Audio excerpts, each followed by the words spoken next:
20 फरवरी 1999 को तत्कालीन प्रधानमंत्री अटल बिहारी वाजपेयी पाकिस्तान के दौरा पे थे।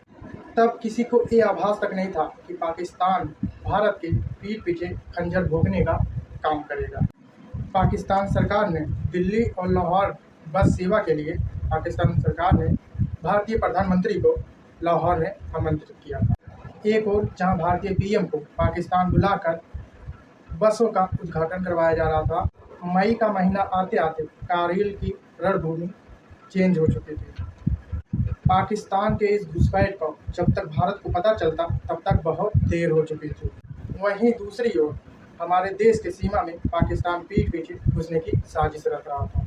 दोस्तों, हम बात कर रहे हैं कारगिल युद्ध की। एक ऐसा युद्ध जिसे भारत को उम्मीद भी नहीं था कि ऐसा पाकिस्तान कर सकता है, क्योंकि पाकिस्तान हमारे भारतीय प्रधानमंत्री को लाहौर और दिल्ली बस का उद्घाटन पाकिस्तान में बुलाकर करवा रहे थे।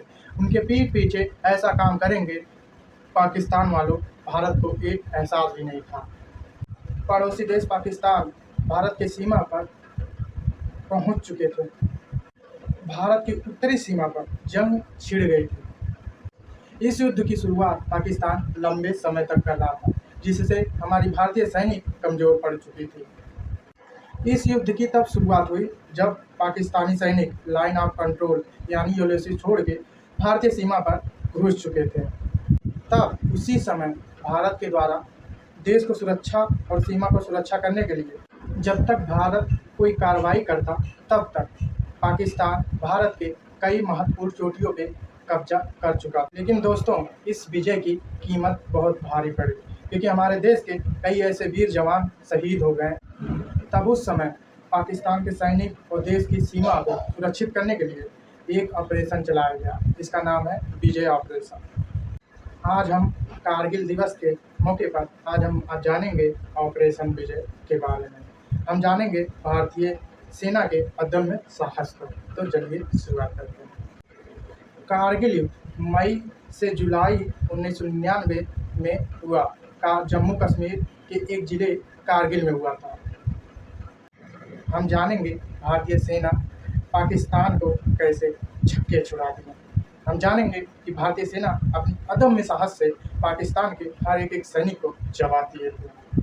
चलिए, लेकिन यह काम करना भारतीय सैनिकों के लिए आसान नहीं था।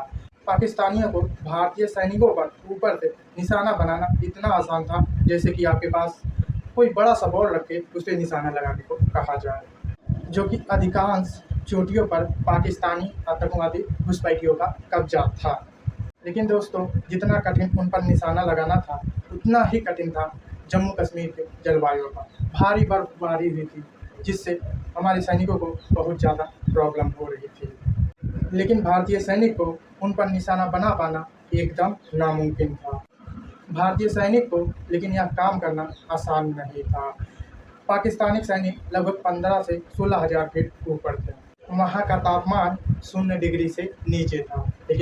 लेकिन कहते हैं ना कि हमारे भारतीय सैनिक के अदम्य और साहस के बल पर हमारे प्रकृति को भी झुकना पड़ा था। इस युद्ध में भारतीय वायुसेना ने ऑपरेशन सफ़ेद सागर के तहत महत्वपूर्ण भूमिका निभाई। भारतीय सेना ने जीत की शुरुआत टाइगर हिल के साथ की।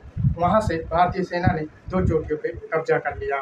तीसरा चोटी था जिस पे हमें कब्जा करना इतना मुश्किल पड़ा जैसे कि सामने रखा हुआ कोई तलवार है जो कि हमारे दुश्मन के पास है, हम उससे पहले पहुंचते ही वो हमें मार देता। इसमें हमारे कई जवान भी शहीद हो गए, जिसमें कैप्टन विक्रम बत्रा भी थे।